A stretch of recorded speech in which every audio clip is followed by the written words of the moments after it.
So మీరు చూసుకున్నట్లయితే ముందుగా ఈ జిల్లాలో రేషన్ కార్డులు అయితే పంపిణీ చేస్తూ ఉన్నారు. కోడ్ అమల్లో లేని జిల్లాలో కొత్త రేషన్ కార్డులు ఇవ్వండి.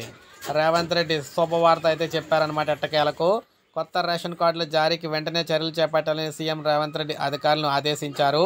పౌర సరఫరాల శాఖ అధికారులతో జరిపిన సమీక్షలో కీలక ఆదేశాలు జారీ చేశారు. అర్హులందరికీ కూడా రేషన్ కార్డులు ఇవ్వాల్సిందేనని ఈ సందర్భంగా స్పష్టం చేశారు. రాష్ట్రంలో పలు జిల్లాల్లో ఎమ్మెల్సీ ఎన్నికల కోడ్ అమల్లో ఉన్నందున ఈ కోడ్ అమల్లో లేని జిల్లాల్లో వెంటనే రేషన్ కార్డులు జారీ చేయాలని ఆదేశించారు. ఈ సందర్భంగా కొత్త కార్డులకు సంబంధించి పలు డిజైన్లను సీఎం పరిశీలించారు. ఇప్పటికే లక్షల సంఖ్యలో దరఖాస్తులు కూడా వచ్చాయి.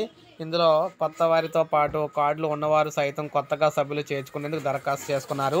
ఈ విషయాన్ని అధికారులు సీఎం దృష్టికి తీసుకెళ్లగా మళ్ళీ దరఖాస్తులు చేయకుండా ప్రజలకు అవగాహన కల్పించాలని ఈ సందర్భంగా సీఎం సూచించారు. సో ఈ నేపథ్యంలో ఎన్నికల కోడ్ లేని జిల్లాలు మనకు చూసుకున్నట్లయితే ఉమ్మడి జిల్లాలు అయితే ఉన్నాయి. గతంలోని 2 ఉమ్మడి జిల్లాలు అయితే ఉన్నాయన్నమాట. ఒకటి మహబూబ్ నగర్ జిల్లా, మరొకటి మనం చూసుకున్నట్లయితే రంగారెడ్డి జిల్లా అనమాట. ఈ 2 ఉమ్మడి జిల్లాల్లో ఇప్పుడు ప్రజెంట్ ఏదైతే జిల్లాలు ఉన్నాయో వారందరికీ కూడా రేషన్ కార్డులు అయితే పంపిణీ చేయబోతున్నారనమాట. సో ఇది మనకు అప్డేట్. ఒక లైక్ చేయండి, సబ్స్క్రైబ్ చేసుకోండి, మన ఛానల్ సబ్స్క్రైబ్ చేసుకోండి.